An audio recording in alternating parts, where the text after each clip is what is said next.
What's happening, fam? Welcome back to the channel. Hope everybody's doing well. So from the time lapse, you saw me taking off my fuel tank. Here's that bad boy right now, and there's only a couple really reasons to do that. You know, otherwise you're changing your fuel filter or something like that, or installing a power commander, and that's exactly what I'm doing today. About to install a Power Commander 6. From the previous videos, you saw me do my air filters, do my exhaust, the whole nine. And by installing the Power Commander, it's gonna save me, you know, a couple $100 in cash. So pretty much all I'm gonna have to do is just pretty much get the bike dynoed after this. The Power Commander is very simple. Nothing has changed. Dynojet actually has a video on their site installing a Power Commander 5, or I think on a 2013 M109R. Same exact thing, same colors, on the wire, nothing has changed. I actually called today and spoke to them. Guys, something that you might want to consider. My bike right now, I have the custom exhaust, the two big air filters, and my ECU is flashed. When Dynojet sends a Power Commander, usually there is a map on the Power Commander, and the map, it actually has parameters for pretty much a stock bike. So if you have a flashed ECU, I would highly urge that you call them and tell them that you need a zero map. Once you call them and they make up that map for you, they can send it to your email. You actually have to go on Dynojet's website, register so you could download and update their software so you can send the new file to your Power Commander.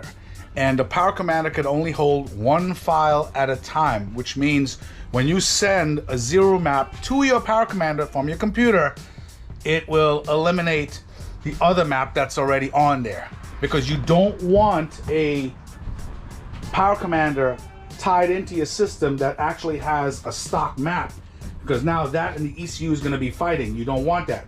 So mine has pretty much a zero map, so I can ride the bike and it won't cause any adverse effects. And when the bike gets tuned on the dyno, then the map is going to be there. All right, guys, so now when you take, obviously you guys know how to take off your seat, take off your fairing, make sure you pop the two pop clips, take off the two 4mm hex bolts on each side, pull off your fairing. Once you pull off your fairing, take the 12mm, loosen the seat. Once you do that, I use this box right here to put the two prongs from the seat so I can see underneath the seat. And under the seat, you have this harness right here. You have this fuel line. It's literally, you squeeze the two blue clips and you could just pop it out. And there's another line under the bike. This one here. So it's directly under the bike, and then it's connected all the way down over here. So I actually took it down from over here. See right there? Right here. Okay? So I rather take it out from here rather than take it out from under the gas tank, because it's a pain to put back the clamps. So that's easy. And guys, the cool thing is once you take the line off the tank, it really doesn't leak, which is good because my tank is freaking full. It does smell a little gassy in here, but just, you know, par for the course. Okay? Now once you do that, loosen the bolts for your air filter. Okay, don't forget the breather hose behind it. And now you have to get a 3mm hex socket. So now you're not loosening the pain in the ass Phillips head screws behind the air filters anymore. There is a, where is it? See right in there? So it's connected up in here into this duct here. You loosen that, that's one. And here is the other one. You loosen this one, that's a 3mm hex socket, and you pull those off. All right? And then just got to try to get the rest of the this big box off that has the all the other sensors and stuff like that.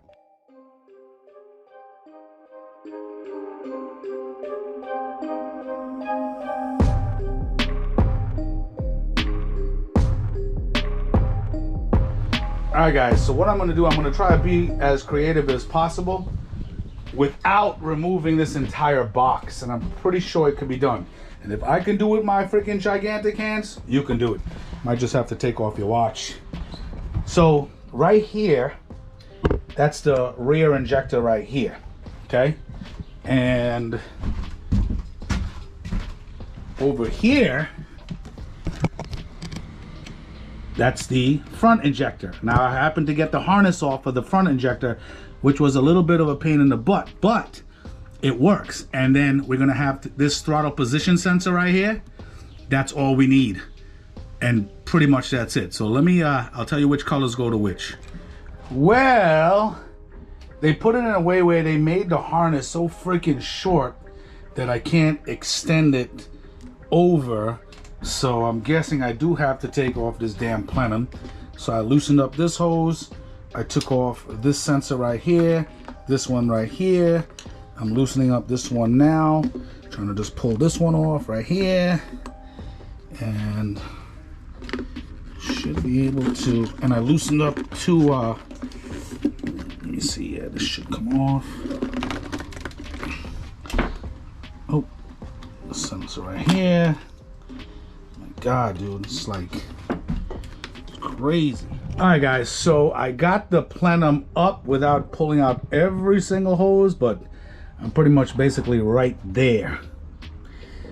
And see where the throttle body and stuff is right there?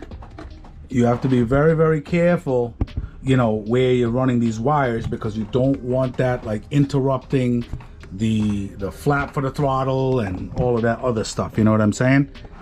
Want that stuff to gotta be very, very careful with that.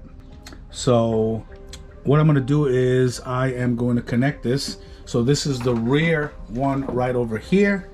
They spoke about on Dynojet's website, you want the one with the, see this black pigtail, the one with the yellow wire in line with this one, and the one with the orange wire to the front.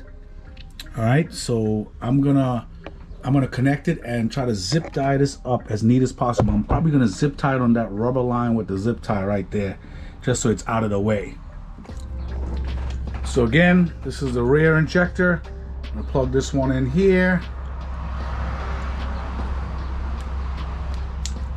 Fits like a glove, and then you plug the other one where you took off the injector harness. Yep.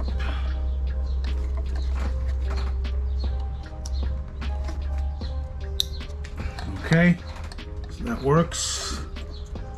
That works pretty well. So you could actually take this and probably press it down somewhere over here, out of the way. And then gotta run this one across to the other side where the other injector is and the throttle position sensor. That's where we want to go. And guys, just make sure you're writing down all your stuff if you can't remember, because there's a lot of hoses and stuff that you got to put back and a lot of sensors. So if you know you have a freaking shitty memory, you know what I'm saying? You know what I'm saying. Okay, let me go on the other side and show you guys a visual. Pretty damn tight in here.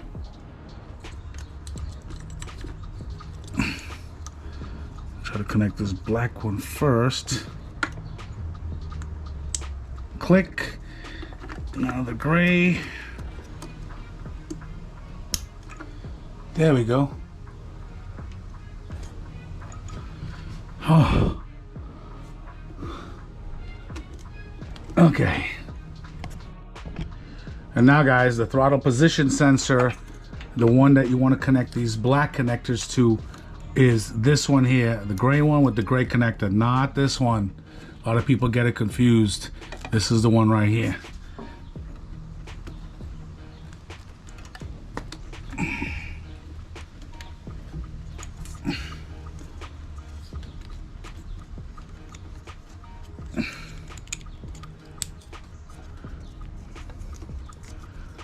Everything fits in like a glove.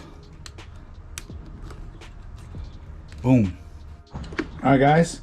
So got the zip tie on. It's right over there. Okay, so everything, that whole piece is secure. It's not going to get into the way of the throttle or anything like that. And your power commander is pretty much connected.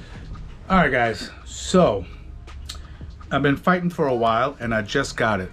And I will tell you this, even if you don't take this entire plenum off and you just do it exactly how I did it, the moment it comes off that throttle, okay, the moment that plastic piece comes off of that throttle body, it's a pain in the ass to get it back.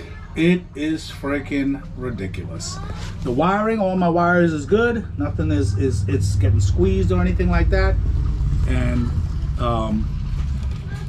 everything is wired. This is the throttle position sensor you want right here. The wire with the orange, that's for the front, and the other wire with the yellow, that's for the back injector. The only thing you have to worry about is the freaking intake plenum seating back into both throttle bodies, because it's a very stiff piece. So that's where the pain in the ass things come from. And well, if you have like a bike lift and you could stand, it'll probably be a little bit easier. Trying to do this on your knees or sitting down and doing it, it's a pain in the ass. So, you know what I mean? Get a second person to help you. I did it by myself, but I was struggling for a little bit, I'll tell you that. Installing the power commander and the wires and everything is actually extremely easy. You know what I mean? And once you're done, make sure you plug it back, all your sensors, all these little hoses, or everything. Just plug it back, make sure it goes back the right way. So as you saw, I actually zip tied everything in the middle so it's out of the way. Ran it under here. Okay, here you see it right here. Okay, you could actually open this stock zip tie that you get with the bike. It's easy, and I have my own, and these are extra accessories and stuff like you know, I mean, I wired and I put it actually down here instead. I actually have a nice like puzzle type Velcro where it clips in. I'm probably gonna peel this off and use that instead. And the only thing I have to do now is put the gas tank back, connect all the lines, and then attach this to my negative terminal for the battery. And that's really it. So what I'm saying, guys, I'm telling you right now, that plenum is a pain in the ass. But other than that, the power commander is easy to install. All right, guys, the fuel tank is back on. Thanks to my wife, she gave me a little bit of help with that. Just to hold it up in the meantime while I connect the harnesses. She was a big hand. And I just connected the negative right here from the power commander right to the battery terminal, and I swapped that Velcro that Dynojet gives you, because it's pretty small and it might vibrate depending on where you put it, so I don't need that shit clanking against the metal. So what I did was, on two sides in the back, here and here in the back of the power commander, I put this. It's like an interlock type of 3M or Velcro. Look, and it interlocks with each other, which is actually pretty freaking cool. And as I said, I've used this for a lot, like in all my cars I have like easy passes and stuff like that, and this stuff never fell. So now the power commander, it's not gonna freaking clank on the metal, okay? And I might run a zip tie right here just to, you know, to hold the this cord from, well, actually it won't move anymore because now the negative wire is going to pull it back, so it's actually steady right there. Guys, as I told you before, the power commander is actually very, very simple to install, because once you get the tank off and the plenum slightly raised, you actually see the injectors and everything like that. It's actually super, super easy. So the directions that they give, it's not bad at all. The only thing is the freaking plenum to put it back in. It's almost like climbing a tree. It's easy to climb up, but it's hard to kind of climb down, something like that. Well, that's in this case right here. It was a pain in the ass to put that plenum back, and it finally fell back in there. What I would give you a little tip is right around the throttle itself. You don't have to do it in the actual rubber boot, because you might not be able to get your hand there. But wherever you can get your finger, or take a Q-tip, use some dielectric grease. I actually used it. This is it right here. I put a little tad, like just around the just around the base of the throttle itself, and the plenum end up just sliding back over it. So it's actually pretty good. I even used it in these boots here, so now when I'm taking the fairing off, it's easy to pop in and out, because guess what, this could actually pop out when it gets super tight or dry. It can actually pop out, and then you're gonna lose that boot somewhere. Food for thought. But let's start this bike up. And as I said before, guys, I have a 0 map on here, a 0 map. Definitely call if you have a flashed ECU and you don't want the power commander to clash with it. Get a 0 map until you get tuned, because remember, this can hold 1 map at a time. So whatever my tuner, whatever run he makes on the dyno, now he's going to replace the 0 map with his map, and that's where the bike is going to be happy. So now that I have the power commander in and I saved myself a lot of money, you don't want that shit button heads with the freaking ECU. So that's why a 0 map is installed. As I said, the guys at Dynojet was freaking fantastic, man. Super cool. A lot of wealth of information. Justin, thank you so much. There's a gentleman named Justin there. If you call Dynojet, hit option 1, then option 3, and it goes right to him. His name is Justin.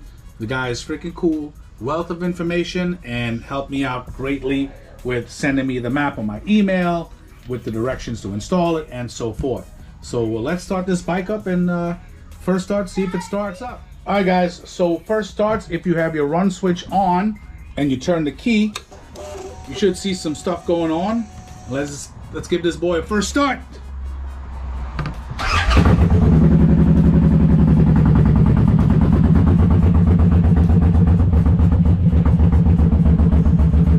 No codes, nothing. Everything seems to be good.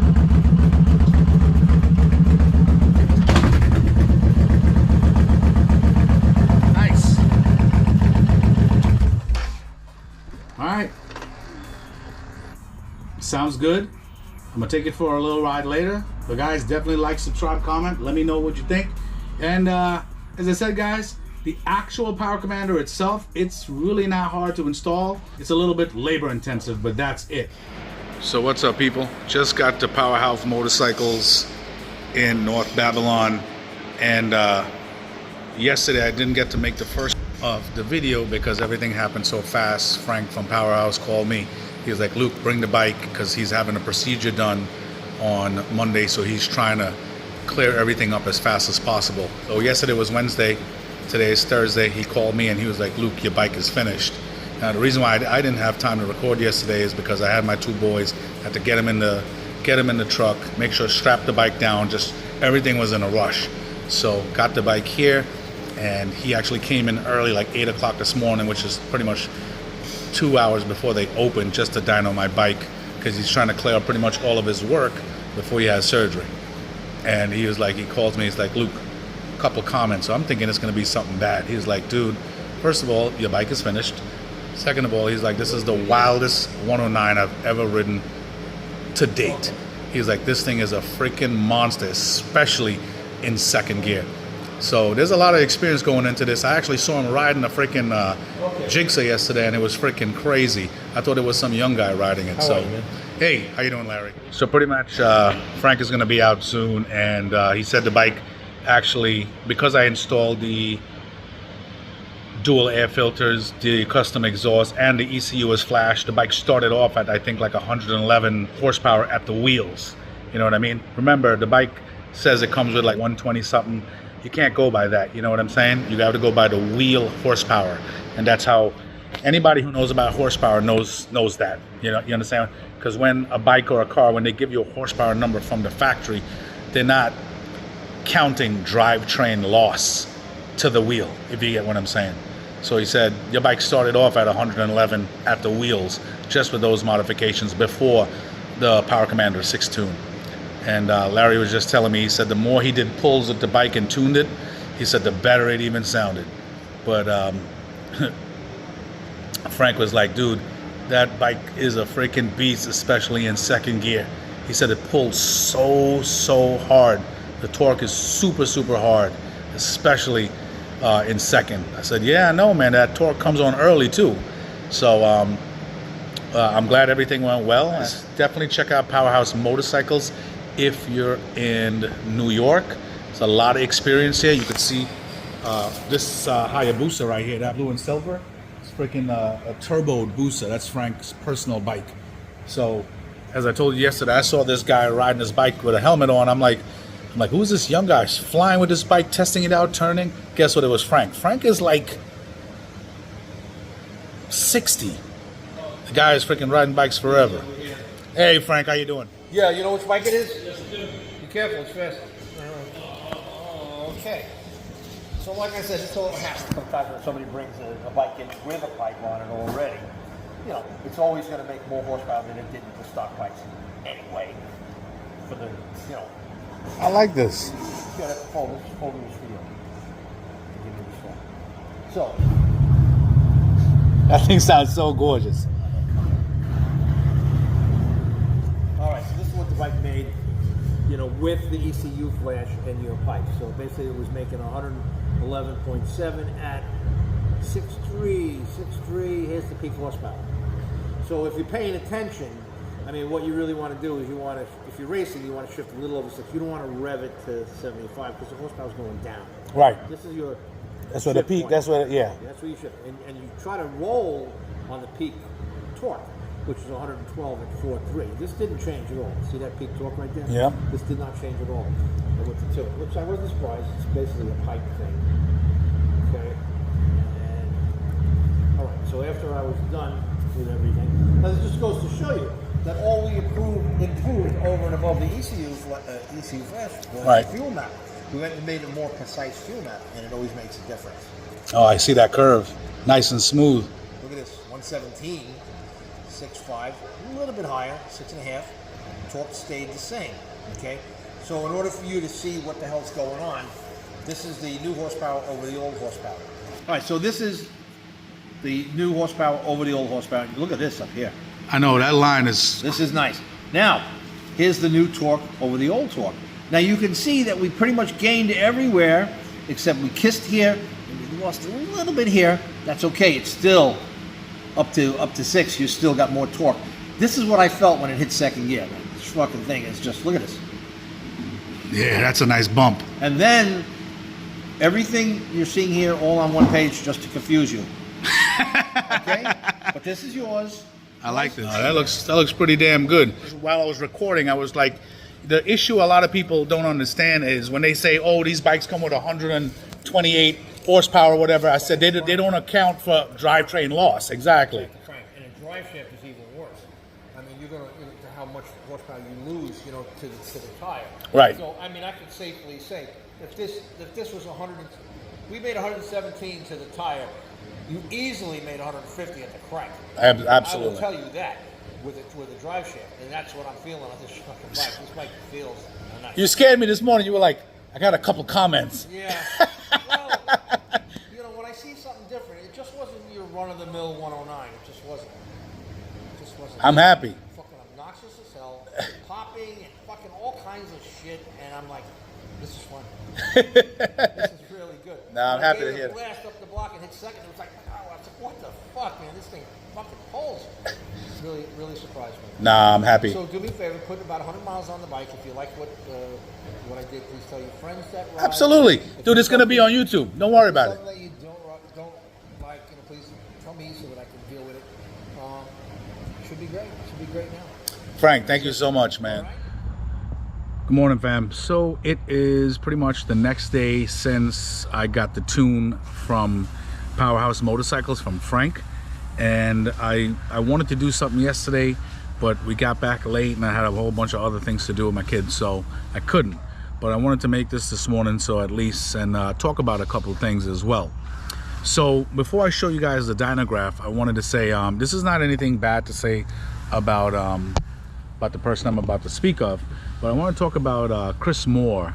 So I actually called Chris because, you know, you see him over YouTube and stuff like that, and he's done ECU flashes for the M109R. And the thing was, I was just talking to him, and I told him, well, you know, I have a Power Commander as well. And he was like, well, I don't think you're gonna need it, because you know, what's the extra, you know, 1 or 2 horsepower gonna do for you on a heavy bike? Which I understand what he's saying, but you have to understand, when you do an ECU flash, it's literally like a guesstimate. For instance, this exhaust, these dump pipes I have, I don't know if he's ever done one with these pipes. They might compare it to like the Cobra swept exhaust or whatever the case might be, but you don't know for sure. So when you're doing an ECU flash with those 2 big air filters on the side, custom exhaust, things like that, the fuel tables and whatnot is just like an approximation. You know what I'm saying? Unless you put the bike on a dyno and tune the ECU even more. Now, I saw him do a bike like that on a dyno, and I think he came out with like 103 horsepower at the wheel or whatever the case might be. So here comes the dyno sheets I'm about to show you. But before that, the reason why I wanted to get it done with the Power Commander is where they're not only now working with the ECU, now the Power Commander could fine tune everything for your specific application or for your specific bike. And that is the reason why. You know what I mean? It's just that he was saying that, you know, the 1 or 2 horsepower that you're going to make on the Power Commander won't make that big of a difference. So here comes the other thing that I want to show you right now. And again, no offense to Chris or whatever, you know what I mean? I think he's a pretty cool guy. So I have a bunch of sheets here, but what I'm going to show you is the final one with the maps. Okay, so just raise this up, and I just want to show you this real quick. So now you have 2 different maps. You have at the beginning right here, red is in horsepower, the blue is in torque, and this is the final map over here. From the jump, now remember, my bike wasn't a stock bike, so there was nothing really to compare it to. But remember, they talk about this bike makes about 128 horsepower. But remember, that is at the crank. That is not at the wheels. Also, because it has a drive shaft, now you actually have to expect drivetrain loss, okay? And with a drive shaft type of system, you're looking at anywhere from, it could be 10, 15 to 20%. So now 128 horsepower at the crank turns into anywhere from like 96 to maybe 102, 103 at the wheel. Now check this out right here. With my dual intake system from Baron and my custom exhaust from Jodo, guess what? My bike came in at the beginning, just on the first pull, at 111.72 horsepower at 6,400 RPM. So right there, we already bumped up a significant amount, okay? But guess what? The bike was pretty much kind of like falling flat on his face. So once Frank tuned out, like, you know, tuned out all the roughness and everything like that, now we're at 117 horsepower at the wheel at 6,600 RPM. So 117 horsepower at the wheel, you're looking at damn near 140, close to 150 horsepower at the crank. But once it gets past around, I would say 6,600 RPM, it starts to decline a little bit, as you can see right here. I'll put the papers up on the side so at least you can see it. But for the most part, the bike performs really, really, really well, and I'm super happy with it. But you see what I'm saying? On Chris's channel, I saw him do a dyno tune on the ECU with an M109R, and I think the final numbers was around 103 horsepower at the wheel or something like that. And mine's on the first pull came in at 111, and this is a legit dynograph, 111, and end numbers at 117. So we're not doing too bad. All right, guys, so pretty much in closing, if anybody's in New York, Long Island, that area, doesn't matter, Jersey, check out Powerhouse Motorcycles. Frank has over 30 years experience doing this stuff. He has turbo Hayabusas, you name it, and his work is proven, man. And honestly, if I didn't trust him, I would never take my bike to him. Okay, I put a lot of money into this. If I didn't trust him, I would never take my bike to him. And also, one more little tidbit. Frank he could have charged me a lot of money to do this. Well, not a lot of money. He was actually a lot cheaper than most other places, like to install the filter, the exhaust, Power Commander, all of that stuff, plus the ECU flash and the tune. I was looking roughly like around $1,800, which is a fair price. And guess what? He said, Luke, if you want to do it, go right ahead. It's less work for me and it'll save you some money. Which dealer do you hear saying that shit? Because most of them are like, yeah, give me the money. Like, you know what I'm saying? And who knows what kind of work. But he encouraged me to do it myself if I wanted to save some money. And that was pretty cool of him. And guess what? I did save a lot, you know, because I did, obviously, from the previous videos, air filter, the exhaust. I even did the power commander, everything like that myself. So all in all, man, good deal. As I said, I'm going to link Frank's information in the description, so definitely check out Powerhouse Motorcycles. And guys, you know, I mean, think about it like this. This is not just a couple horsepower increase. I still increased 6 horsepower from the jump when the bike came in. That's with the ECU flash and everything like that. So that's a big increase. 117 horsepower at the wheel. It's a lot of power on a bike. You know what I'm saying? And 112 foot-pounds of torque, as I said, it's a lot of power on a bike. And I'm gonna tell you right now, this bike pulls like a freaking animal. Right now, as I said, it's a little bit freaking early, but I do have a clip where my daughter got me just, you know, just going down the street, and I'll put that at the end. But again, definitely like, subscribe, comment, let me know what you think. And you know, I'm freaking super happy, man, super happy with this thing. Came out freaking fantastic. So guys, stay tuned for the clip, and I'll talk to you guys soon. Take it easy.